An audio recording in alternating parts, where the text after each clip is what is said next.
might have some people trickling in, but let's get started. So welcome to the math session for the Family Learning Conference. I am Mario Perula, I'm the Director of Math. My email address and phone number are there in case you have follow-up questions. I also want to name that I am including a parking lot. So we will have time for question and answer, but if there's any questions or concerns that you want to share, that you don't want to ask in the whole group, there are Post-its. And if you put your question and concern on that Post-it with your name and email, I will respond to you personally or phone number if that's easier. So you can just put that right on the parking lot. Welcome. Okay. So I want to start by just saying a little bit about who I am, as this really influences the work of the math department. So I am the son of Italian immigrants, and they moved to the United States with this idea that America was this land of infinite potential. And I was raised to believe that life was limitless. I could do whatever. I then had some experiences teaching in Australia, in Spain, in Ghana. And it wasn't until I was teaching in Suffield and I had a partnership with the Hartford Public Schools that I started to realize that the same opportunities that were afforded to me are not afforded to all students. And I continued working through this partnership and felt like it wasn't enough. And because of that, I decided that I wanted to be full-time in Hartford Public Schools because I felt like that's where the work was and the work was needed. I saw the mathematics education that the students were receiving at the schools that we were partnering with, and I just felt like it wasn't enough. So it became my work to change that. I live by this quote, "Go forth and set the world on fire." I believe in the urgency that exists right now. I'm just going to close this door. Can I just open that? Thank you. I feel very passionate about the fact that the results need to change, and working very hard to do that.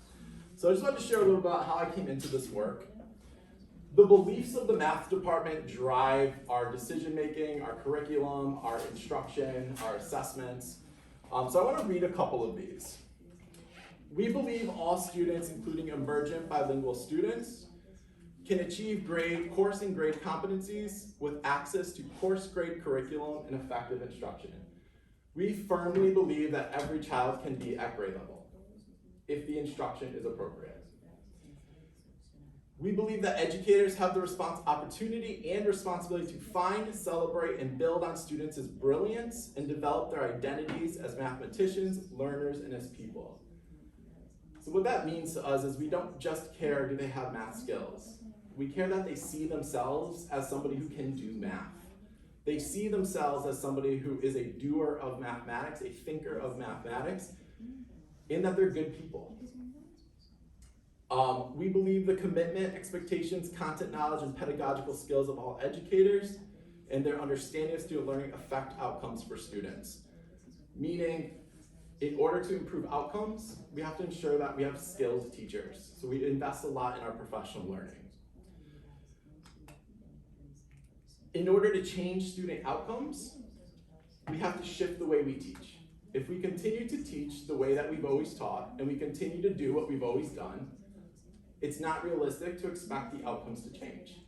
So we firmly believe that changing outcomes depends on changing our practices. And teaching and learning has the power to disrupt inequities, transform students' experiences and outcomes, and to create a more just and joyful world. That last one brings right into our vision. So our vision is that all students graduate with the math proficiencies necessary to reign over their destiny. Meaning, to graduate as a free adult, you cannot be restricted in choice. If you don't have the mathematical competencies to pursue whatever it is you want to pursue, you're restricted in choice. So we believe in order to be a free adult upon graduation, you have to have proficiencies to make your own choices. That coupled with curiosity. If we just teach our students all of these skills, but they don't want to do anything with those skills, then we've also failed as a system. So it's coupled with ensuring that they are proficient and they have the skills to pursue whatever it is they want to do, as well as they want to do something when they graduate. So we've ignited a sense of curiosity. So that drives the work of the department. So our time together is we're going to explore instruction and assessment aligned to the Common Core. We're going to explore our math curricular materials and the resources available to support at home. And then we're going to look at the assessments, assuming we have a little bit of time at the end. Okay. Think about a typical math class as you experienced it as a student.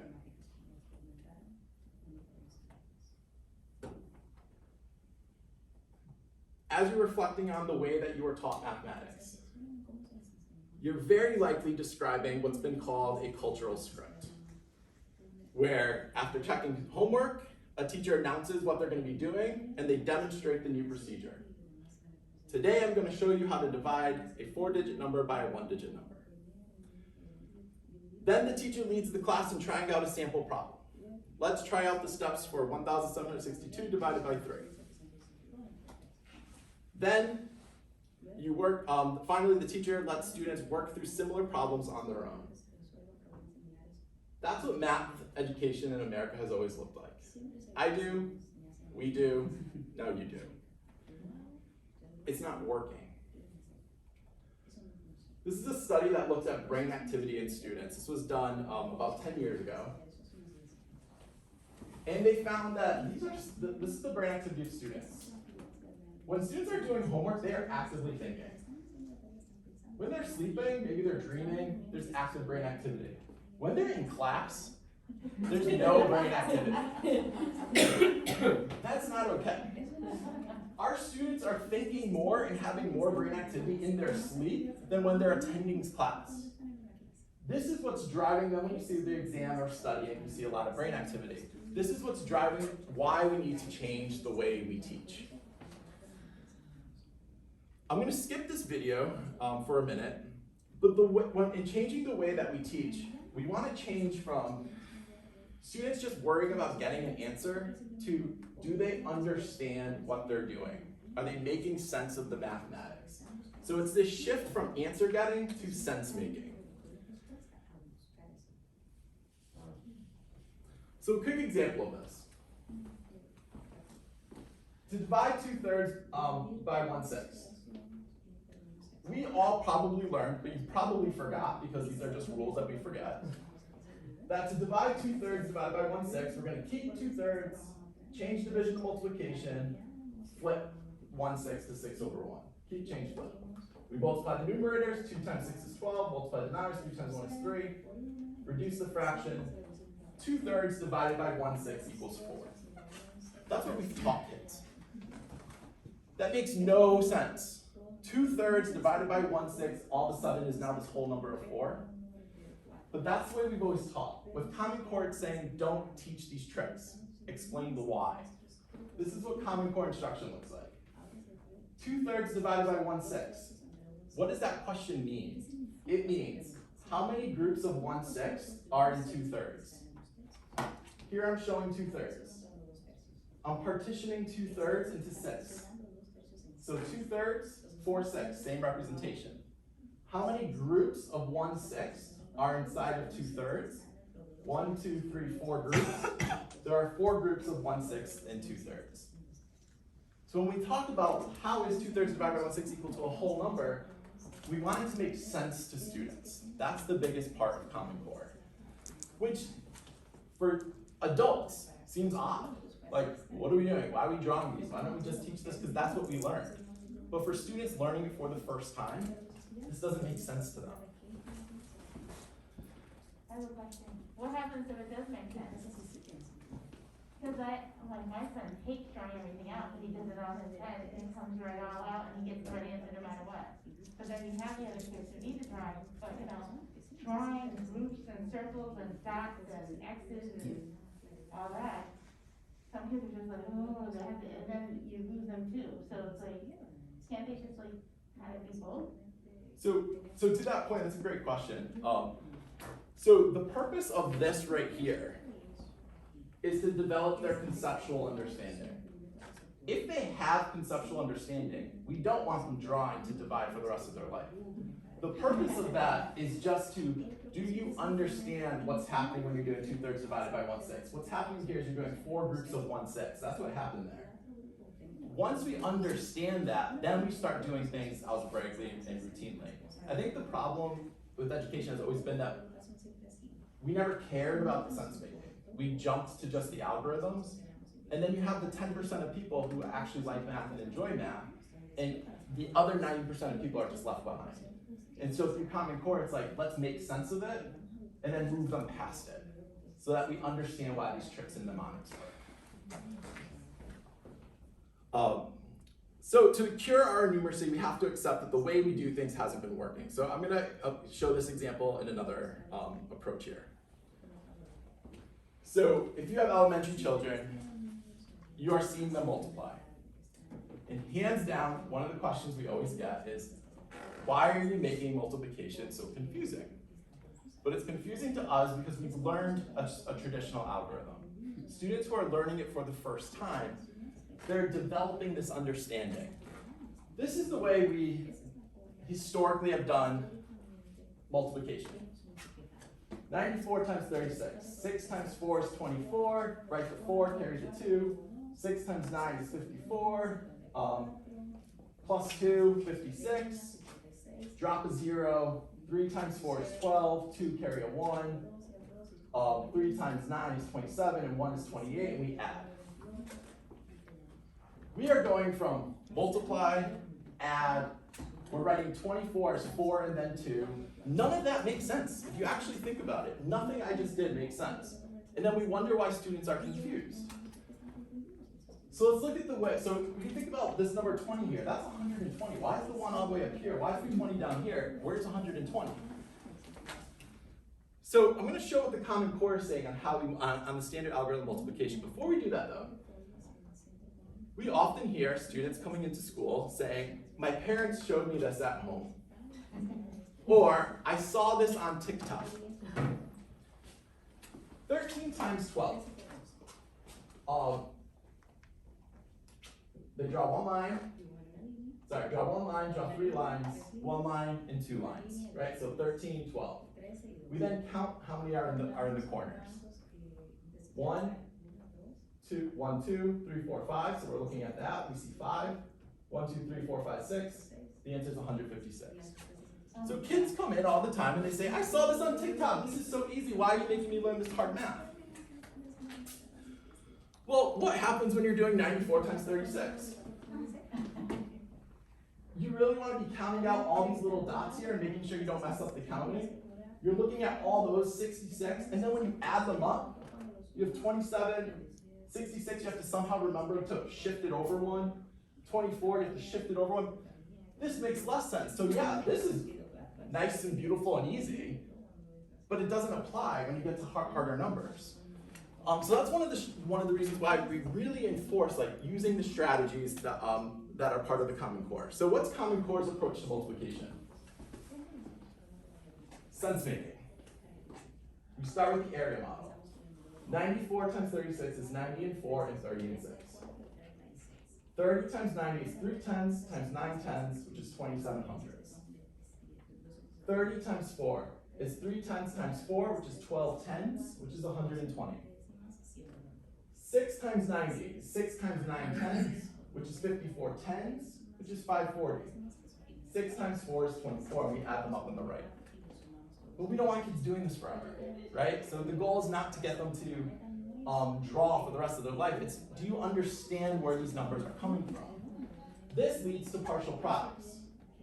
So now we're thinking, we're moving away from drawing it using an area model to 6 times 4 is 24, but I'm thinking 6 times 9 tens is 54 tens, that's 540. 3 tens times 4 is 12 tens, 120. We're seeing where these numbers come from. So we're going away from the drawing to the partial products. The partial products lead to the standard algorithm in mathematics. Here we're able to do 6 times 4 is 24, and here we're putting the 2 and the 4. Because when you write 24, you write 2, then 4. You don't write 4 and carry a 2. That's backwards. 6 times 4 is 24, so there's your 24. 6 times 9 is 54, plus the 2, is 54, there's your 54. You drop, now we have 30 times 4 is 12 tens. So that's 120, there's your 120. So it's helping students see, when you're doing all of this multiplication and addition, where are these numbers coming from? And that's the standard algorithm in Common Core. So when we multiply, it's a 3-week process. So the process to teaching students how to multiply is being done over the course of a number of weeks because they're teaching them this progression so that when they get here, which is the goal, fluency, they understand where this comes from.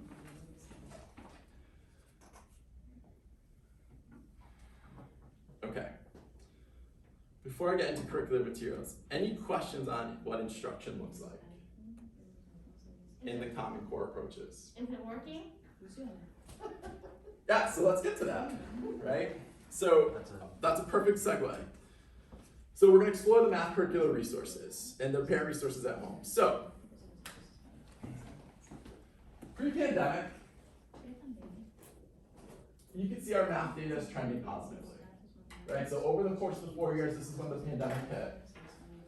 We see that we are trending positively. That's our middle school, this is our high school. So we're showing progress. But we weren't showing progress for everyone. Our English learners are declining.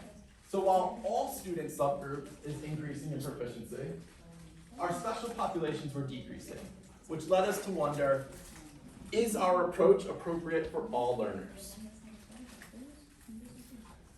While we had positively trending data, it wasn't enough. We still had a lot of students in the red. We still have high failure rates, high course failure rates. All of this led to, why are we doing a curriculum review? So we ended up also doing a survey of teachers, asking for what's working, what's not working. You heard at ELA that they did a curriculum, they're engaging in a curriculum review process. We did ours last year, so I'm gonna talk to the outcomes of that review process. But we looked for what's working and what's not working. We heard from our teachers. We then reached out, we heard from our students, and we heard from the community. What we heard from the community is we want a textbook. We want consistency between grades and courses. There's a lot of feedback about you go from Eureka to Carnegie to district curriculum. The resource keeps changing. Less reliance on calculators, diverse instructional approaches, and attention to foundational skills. So we embarked on this curriculum review process. I'm not going to go through the details of it, where we identified using the survey feedback what our criteria would be. We had a team of educators, as well as an external team, review the materials utilizing our rubric, and then we engaged in a implementation plan. So how are we now going to implement this? And here we are now in our implementation. The gateways we looked for were teacher usability and student engagement. So gateway 1 was, is the resource aligned to Common Core? And that's done by Ed Reports. I'm gonna skip all this because this is kind of like detailed stuff that's not that exciting. Our internal team, we met over the course of this time. We had our external team meet and provide feedback on the process. And ultimately, at the end of March, we landed on what our curriculum was gonna be for the fall, for this school year, 22-23. I just want to show the team that developed this curriculum, and what I want to emphasize is that the decision was primarily developed by teachers. So teachers who are living and breathing this work every day, they were the ones who made up the committee and had the most say. It was only their feedback on the curriculum that was included in the final decision. Everyone else had voice, but it was their scores on their scorecard that was actually used. We ended up getting to 100% agreement. So 100% of the teachers, of the people on the team agreed with the decision that was made. When we were going through the process, we had an external team provide feedback. We were on that process, on that team, so we had a mix of parents, district partners, community members. And the two things that came out of this meeting was, number one, we needed a request for home learning resources for students to reference when completing homework or missed assignments. What do they reference if they do not have class notes? That was one of the biggest things that came back. Previously, we had workbooks, but if you missed class, you don't have any notes from your workbook to then do the homework. And the second thing that came out of that is families cannot be expected to teach the content to their child.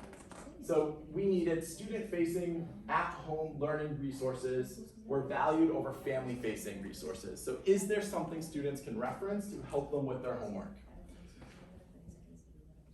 Those two key takeaways were ultimately what landed on our decision to implement HMH into math curriculum in grades middle school and high school. And we updated from Eureka Math to Eureka Math Squared in elementary school. Both of these curricula are considered highly rated by Ed Reports. So this is Eureka Math. It is a perfect score.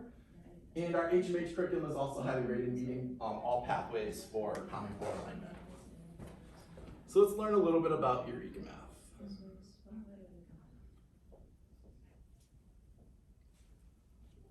When Eureka Math launched in 2013, it transformed math instruction nationwide. Now we're raising it to the second power. Introducing Eureka Math Squared. More engagement, more accessibility, more teachability. It's everything you love about Eureka Math, exponentially greater. More engagement means more aha moments. New interactive digital lessons create more ways to collaborate as a class. More accessibility means more knowledge for all. Eureka Math Squared is intentionally designed with equity in mind, embracing the key principles of universal design for learning. Hands-on classroom models, language that is simple and consistent for all readers, especially those with dyslexia, and engaging videos ensure every child in every classroom feels seen, supported, and confident. More teachable math means more joyful math. Eureka Math Squared is made by teachers for teachers. New interactive teaching modes, streamlined lesson sequences, and comprehensive assessments make mathematics more joyful to teach. And students gain a deeper understanding of math. When they had the conversation with the table, they felt more powerful. They felt more enabled to speak up and answer. It has changed children's lives. It's changed the way they think. These children are indeed amazing. Every child is capable of greatness, and with Eureka Math Squared, their journey is exponentially greater. Learn more at greatminds.org/Eureka Math Squared. Okay, we're gonna get into HMH momentarily. But one of the things I want to lift about is the updated Eureka Math Squared is really meant to be more accessible, more engaging, and more joyful for students. So the elementary curriculum is hyper-focused on the why behind the math, as we talked about with the multiplication example. So they have a lot of hands-on and pictorial models, practice opportunities, and getting at how mathematicians think. There's joyful math experience, so a lot of emphasis on real-life connections, interactive learning, and talking about math. So the elementary material, so students have a learn book, which is what is in there, which is the workbook they work on in the classroom. There's quite a few of these around if you want to poke through them.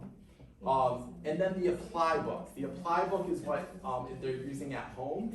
We're going to talk about the features of the apply book momentarily, but this should be coming home with students for every module.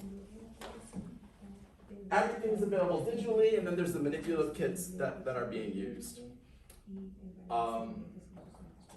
One of the biggest things that we talked about is the consistency of models. So here we can see in kindergarten, students are learning very concretely, 5, 2, and 3 is going to make 5. Then we start to learn, well, 5 is 5. If I need 5 and I have 3, what's missing? 3 and what is 5? And they're using this number bond. This number bond continues to when we're looking at the distributed property in 3rd grade. 5 sevens, 5 times 7. Well, we can make that 2 sevens and 3 sevens. So 2 times 7 plus 3 times 7 is 5 sevens. And this model that they're familiar with from kindergarten helps them understand this new concept of distributed property. When we introduce fractions, this model of the number bond is what's consistent to them. So having a consistent model, that's something that they're able to just build off of on every year. So here when we have 5 sevens, 2 sevens, and 3 sevens, we're talking about 5 fifths. Well, 5 fifths is 2 fifths and 3 fifths. Applies to decimals, and then as well as when we get to algebra. Negative 2x's, and I have negative 3x's, we get negative 5x's, and using this number bond consistently helps students access the grade level content because the model is something they're familiar with. These are the models you're most likely going to be seeing if you're an elementary parent. The place value chart, the arrowway, number lines, area model, and tape diagrams. These are some of the more critical pictorial models that are used in every single grade. Okay, so as parents, partnership matters, especially in those elementary grades. So the number one thing that parents can do is help kids learn that math is for everyone. Too often, students learn at a young age that math is hard, math is for the elite, I'm not good at math and it's okay. None of those messages are good. So instead of saying I'm not good at math, say I have not learned it yet. These are some of the things that would help our students is developing their mathematical identity. Telling them you are a math person when they say, I'm not a math person. There is more than one strategy. Students are so fixated on, did I do it right? Well, there's many ways you could have done it right. Math is useful in our lives. So often kids are hearing at home that I'm working and I don't use math, so you don't need math. And they hear that at a young age, and they start to learn that, oh, math isn't important. It's important to try and not give up. Mathematicians make mistakes. It's normal to make mistakes. We learn from our mistakes, and the process is more important than the product. So the way you get your answer is more important than the answer you get. This communication with our children is going to be one of the most helpful things that we can do, is to help them develop an identity as a mathematician, somebody who can do and think mathematically.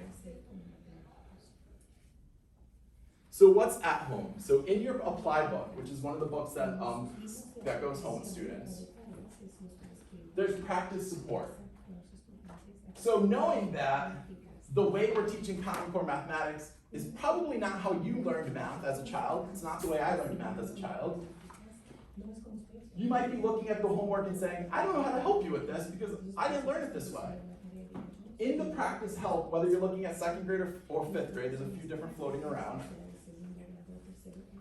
There's right here where it's showing you like the thinking that was taught to solve this problem, so that you're seeing, oh, this is the way that we want the students to be thinking. Ask questions like, what do you notice about how they solve the problem? How have you solved a problem like this before? How can you start the problem? What tool can you use? So oftentimes we hear, I don't know this math, I can't help my child.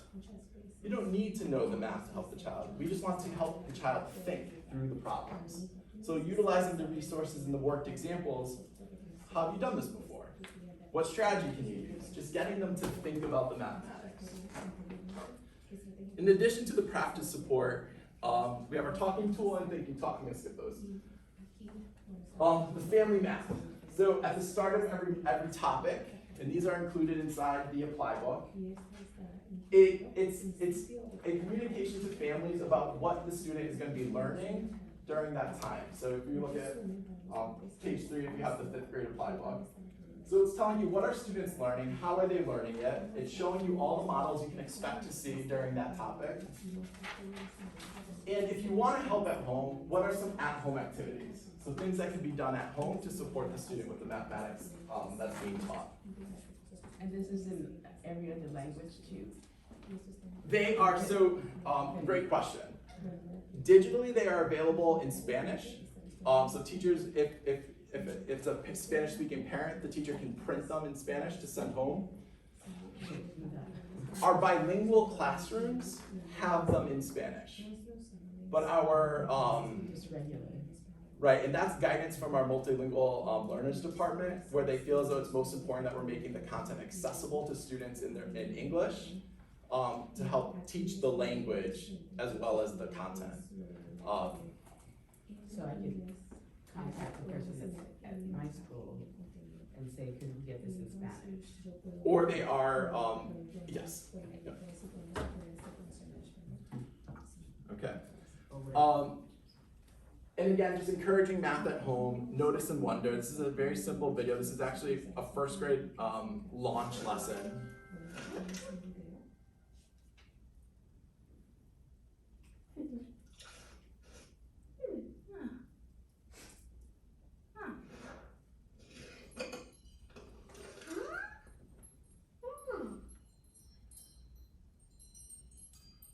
mindful of the time and just show that what's happening is this person in the video is looking at rocks and then finding more rocks. And just asking the child, what do you notice, what do you wonder, is a step towards getting to think about mathematics. I noticed there was 5 rocks in the box. I noticed I found there was 3 rocks on the floor. What do you wonder? I wonder how many rocks there are total. So just these different things that don't require too much common core knowledge, let's say, can help our students think mathematically. Okay, 612 curriculum. So this is the HMH. One of the biggest things we found was engagement. We need a curriculum that is more engaging. So with the HMH curriculum, the Into Math, so this is the middle school and then the high school, and there's a couple samples around if you want to look at them. So middle school are workbooks, high school are textbooks. There are STEM tasks embedded.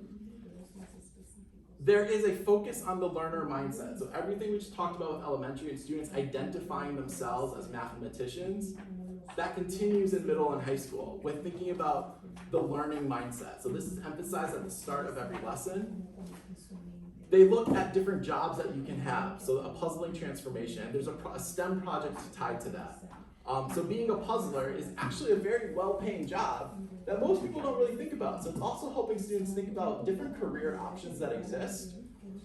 So there's the embedding of the learning mindset, embedding of the projects, embedding of the interacting activities, which we think are going to make the middle and high school curriculum more engaging than it's been in the past.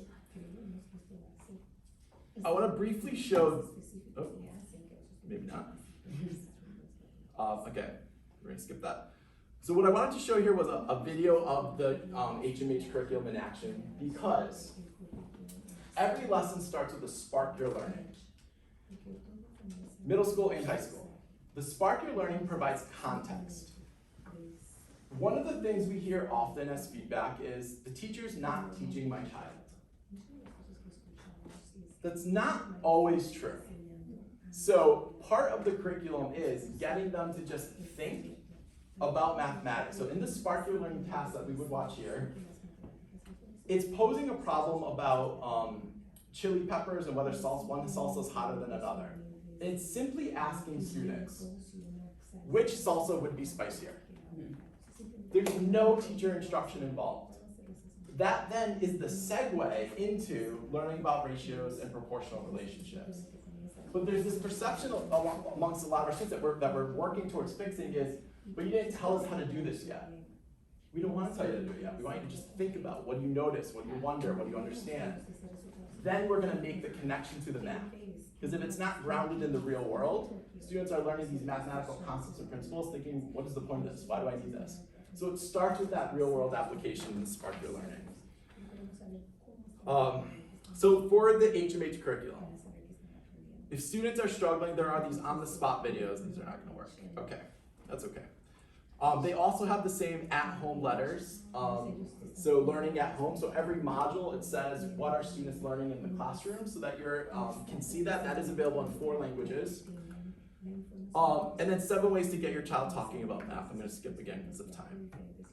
But what I want to lift here is the resource to help students at home if they're struggling. It's the videos that are teaching the main ideas of the curriculum. And then the at-home letter so that families are aware of the learning that's happening with the middle and high school curriculum.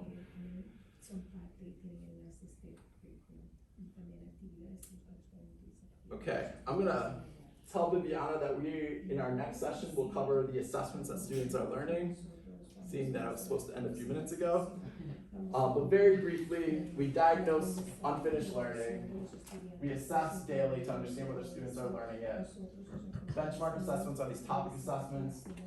Interim assessments are the larger benchmarks that lead to the smarter balanced. So students are engaging in various forms of assessment that begin with what prior knowledge do they have or don't have for this upcoming lesson that I then need to incorporate into my instruction. That's the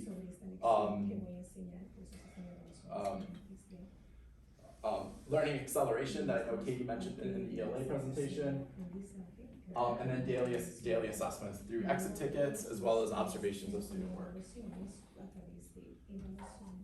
So I'm gonna stick around if you have individual questions.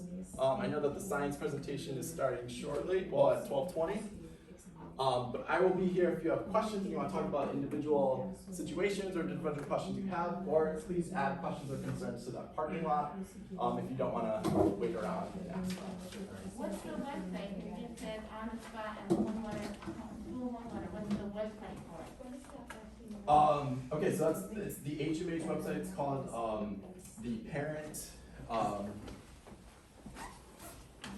I'm gonna add that to the slideshow Okay. when they post it, and I have your email address from the curriculum team that I'll send to you personally. Okay. So it was the parent site for HMH and the on-the-spot videos. The on-the-spot videos for students are right in their digital platform, but for parents to access it, it'll be on the parent site. We have a question. Sí, buenos días. Yo tengo un hijo que está en el 8º grado. En cuanto a las plataformas de matemáticas que estaba usted explicando, ¿es supervisado por algún profesor? So, good morning. I have an 8th grader and I would like to know regarding the websites that you were mentioning for math learning. Are those being supervised by a teacher specifically or? El avance que van teniendo en las plataformas es supervisado por alguien. ¿Tienen alguna meta los estudiantes que tengan que llegar quizás, no sé, semanalmente o diariamente? Is there like a framework, a goal that the students have to reach by a certain amount of weeks, days? Is it being followed by a teacher so that they can see the progress of those students or? Yeah, so we've used Zern and Khan Academy as a virtual learning platform during the pandemic. With the update of new curriculum, we are not utilizing any digital platforms for core instruction. There is still digital platforms during intervention, but core mathematics, you're not going to be seeing your student doing Zern or Khan Academy anymore, or Mathia, which was part of Carnegie Learning when we had that. Yes, teachers are monitoring it. When we had it as part of the tier 1 or the core instruction, the reports that teachers get are about minutes, whether they struggled on the assignment or not. If students are struggling, they get an alert. And when they have multiple alerts, that tells the teacher that they need to be assigning foundational content because they need a little bit more support before they can access that grade level instruction. So, district perspective, yes, it's being monitored, it should be being monitored. If you're finding at your individual location that you don't feel it's being monitored, then I would definitely have a conversation with the teacher, the principal, and then every school has a math coach that can probably help as well. One last thing to mention about that, when students are using the programs in class, the district does have a program called, I'm gonna forget what it is, but essentially it locks students out of any website besides the one they're supposed to be on. So if students are on Zern, they're supposed to be on Zern, we don't need to worry about them being on YouTube because the way that the students are logging into the computers, it's blocking any website except the one they're supposed to be on. Do you remember what the program is called? I don't, but my son has mentioned it, yes. Go Guardian, yes. So if you see Go Guardian, that's what it's doing. Hi, my name is Chanel, and I run a food justice youth program called the Grow Hartford Youth Program, and we look into ways that students are being affected by the food, right? And so food directly affects learning. So if a student comes in here and they're hungry, that can affect the learning. So you did a beautiful presentation and everything was well thought out, you know, and I can imagine that in the class, if teacher is doing everything that you said, applying everything that they learned, but the student is not able to focus, to concentrate in the environment that they're in, whether it's because they're hungry, even these lights are very harsh on my eyes, and I've have 20/20 vision, I never get headaches or migraines or anything, but I'm like this because of the light, and it was hard to even focus on the things you were saying because of the environment. Also, there's no windows in this classroom, which I find very strange. The other classrooms have no windows. And so how environment is playing a role in learning, I wonder if you guys also assess those things as well. And so one of the things that we advocate for is envisioning a local food system where schools have greenhouses, garden beds, and they're learning, they can also use gardening and cooking skills, things like that, into the curriculum. So I think math is a great place where those things can happen as well. So just wanted to put that out there, what we do, and also thinking about learning as holistic. It's what's happening in the classroom, it's the environment, it's what's happening at home, because you can have the best model. If all those factors aren't considered, then the students aren't learning. I appreciate your comment. I live in the math curriculum world, Right. But They're interconnected, is what I'm trying to say. yeah, we do see how, like, you know, we continue to promote high quality curriculum materials. We continue to support highly effective instruction, and sometimes the results aren't what we want them to be, which on mine is very discouraging. So it's helpful to know that other people are also looking at the other factors that go into outcomes. So thank you for that. I wish it was in my sphere of control. Yes. Also, we're recruiting, so if you know any high school youth who would like to join and fight for better school food, they can apply. I have some flyers too. I would put that out through the FCCSPs, because they can, I know the high school kids talk about it all the time, everywhere. Yes. Okay, unfortunately, these are nice.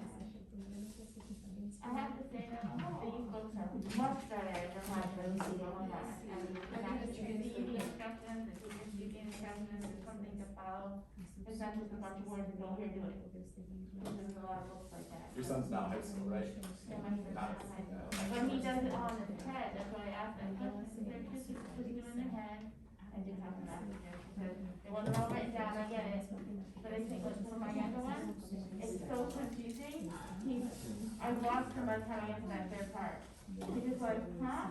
And then he stops, and I do like it that I'm not on the computer 24/7, so that was really bad last year. Back to writing it out, figuring it out, and then do it and show. Thank you. So your next question.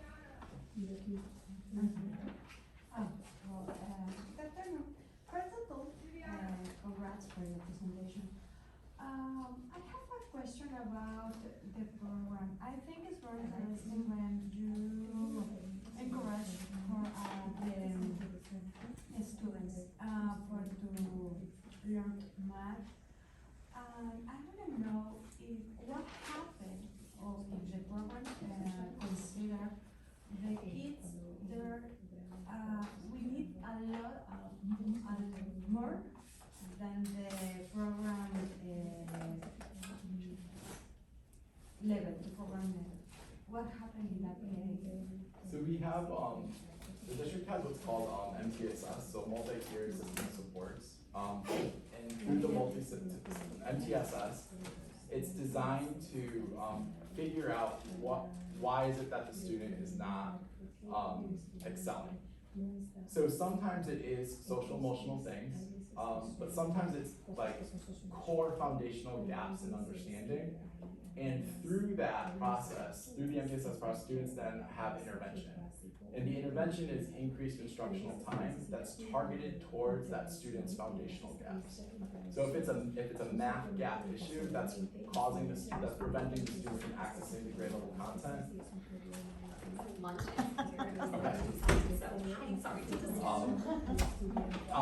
They have an additional block of mathematics that's intended to close those gaps. And it's through there, it's called the MTSS, where it's looking at students that are struggling and what supports they need holistically. Yeah, but that's in the case when the student have problems with the learn. but what happened when we need more than the program, the level program that I mean, for example, I have a kid in first grade and he know about multiplication right now, so what happened if the class is just in the addition? The accelerated, understood, sorry, okay. So it's still the school's obligation to extend the learning for the child. So a lot of times people ask about skipping a grade. I personally don't believe that a child needs to skip a grade in order for a student to receive extensions of learning. And that could be done through the projects, through the connections to upper grade level work, but still connected to the grade level content. My perspective is when you feel as though your student's not being challenged, it's a conversation with the school, and sometimes if the teacher, some teachers are new, and they have minimal experience, and so they're developing their expertise as well. So that's why there's coaches in the schools. So if the teacher doesn't necessarily not sure how to meet the needs of your child, they have the support in the building to then reach out and say, what should I be doing for this student who is clearly ready for more advanced math than what I'm providing in my curriculum. Thank you. Okay, I'm gonna get in trouble if I don't wrap this up. So, I hope you enjoy this My time. son, when he was younger,